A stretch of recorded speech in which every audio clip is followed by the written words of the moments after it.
Today we're going to talk about a residential house and how the plumbing system works, how the water gets to the house, and how the sewage gets out of the house. So let's first off draw ourselves a house. Woo! Beautiful house, right? Okay, cool. Got your front door, got a couple windows, whatever, roof, okay.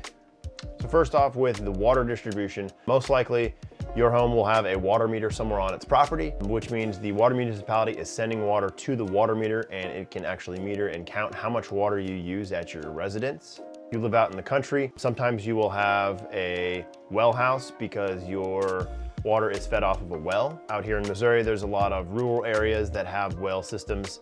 That's how they get their water to their house. So those are kind of the two main systems that I've seen for water distribution to the home.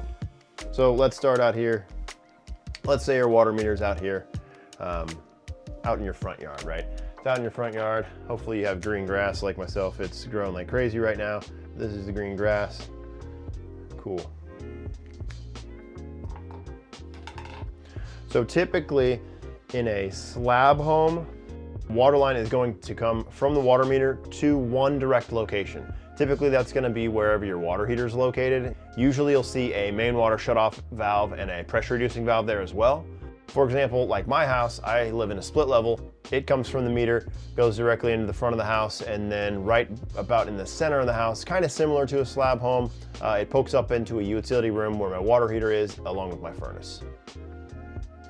So for example, let's say that comes in right here, utility room with a water heater. Let's call this a furnace. Usually it's going to be in a wall cavity, so it's going to be a little bit tougher to find sometimes. Most of the time it will be labeled, or it will be sticking out of the wall, something like that. Sometimes there could be a panel over it. If you go into a home with a basement, usually the water line is going to enter on the basement wall that's facing the street. So let me draw another picture here.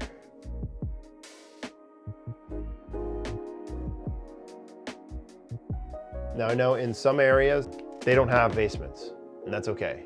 I know I have a couple friends out in Arizona. They don't have basements at all. Mostly slab homes and stuff that builds upward. Typical way that you get water entry into the building on a basement home is going to be in this front basement wall. They'll have that water meter somewhere out in the front yard or possibly the side yard, and it's gonna come in and it's gonna drill into the side of that wall. Like I said earlier, usually on a basement home, you're gonna notice it mostly on that front wall. There could be, if it's like a unfinished basement, you'll probably see just one pipe coming in. There's gonna be a shutoff valve and a pressure reducing valve right there. If it's a finished basement, it could be a little bit more challenging to find. Usually it's gonna be behind like a panel or something. A lot of people like to cover those up when they're not being used. So taking this a step further, now that we have water from the meter to the house, how does the water get around your house, right? Like what's going on? As I said before, you have a main water shutoff valve and typically there's a pressure reducing valve. So let's call this a main shutoff valve right here. Just above it, you'll have a pressure reducing valve. Typically the city has to pump up the water pressure to send it to all the houses in your area. And they don't care how high that pressure is, say it's 125 PSI, right? Well, that water comes through the meter, goes to your house, and then as it hits the pressure reducing valve, it is reduced down to a maximum of 80 PSI. Most of your fixtures inside your home, your toilets, your faucets, your showers, stuff like that, are only rated for about 70 to 75 PSI anyway. So from there, there's a couple different things that you might see. It could go over to a water softener immediately. Sometimes some houses will have water softeners, and typically they're right there next to the main shutoff valve so that they can soften the entire house, cold and hot.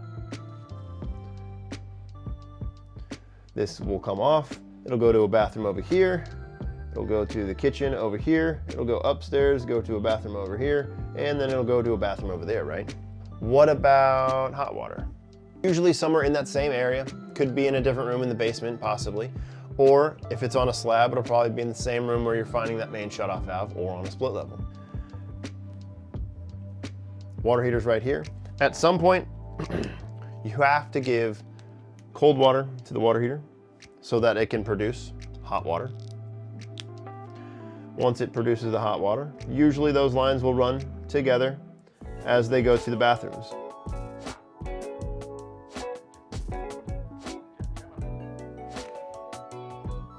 Some people have asked me over the years, will I get less water pressure on a higher level of my house? And I would say for the most part, that's not really true. You shouldn't have much of a pressure drop, even if you are on a second or third floor. If you happen to live on a hill really tall up and you're on the third floor, you might get a little bit of pressure drop, but typically you're not gonna see much difference. All right, so this is the main setup for water distribution into your home. Let's talk about drain lines and sewer lines that take everything away from your home. All right, so I'm gonna leave this water meter right here, typically because a lot of homes, whenever they dig the trench to put in the water line and the sewer line, a lot of the times they're gonna put them in the same trench. They only wanna dig one trench when they're doing this. Makes it a lot more simple, especially for plumbers like myself who have to come back and replace things in the future. So some of the newer homes and homes that have had repairs before will have what we call a sewer cleanout outside. It's usually just a small little circle cap.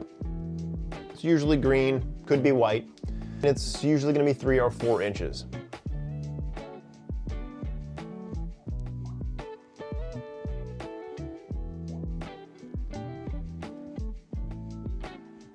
In the basement, you're gonna have a floor drain of some sort for if there ever was to be a backup. That's going to be your lowest point where water would basically pool up. If you ever had a backup out here or something like that, your water would back up here at your lowest point first.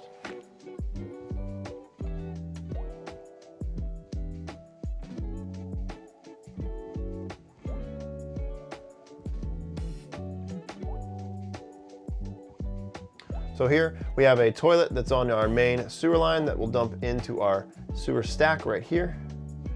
And then of course, inside that bathroom, we're gonna have a shower and a sink. On the shower and sink, typically we call these drain lines. They can be 1.25 inches, 1.5 inches, or 2 inch. And then when we talk about sewer lines, we're talking about 3 inches and 4 inch lines. And this is in typical residential homes in my area and across the nation.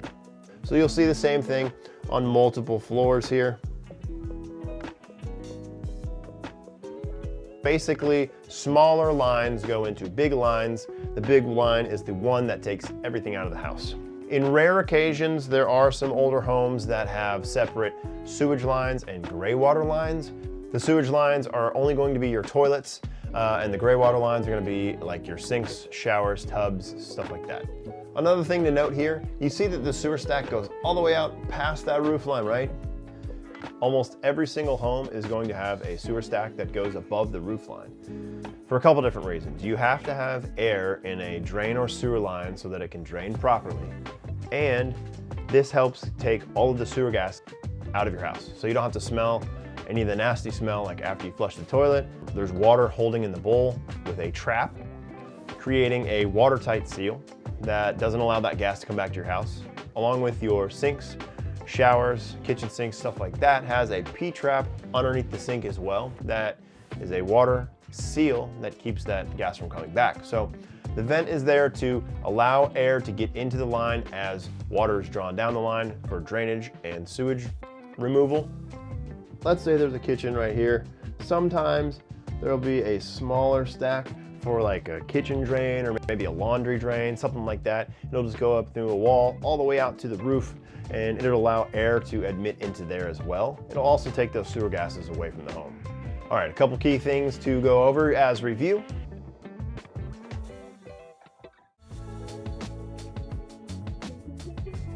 Water lines come in at one location and then disperse through the house. They come in the water main, and then after that, they travel to different areas to serve the fixtures within your home.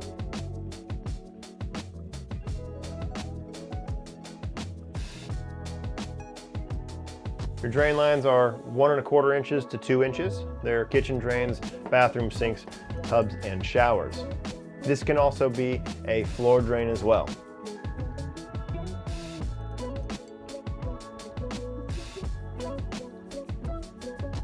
The sewer line is 3 to 4 inches, and it picks up all the drain lines before exiting the house. All right, so hopefully you guys learned a little bit today about how the plumbing system works inside your home, getting water to your home, and taking the drain and sewage away from your home. If you guys have any questions, please let me know down in the comments, and I'll do my best to get them answered for you.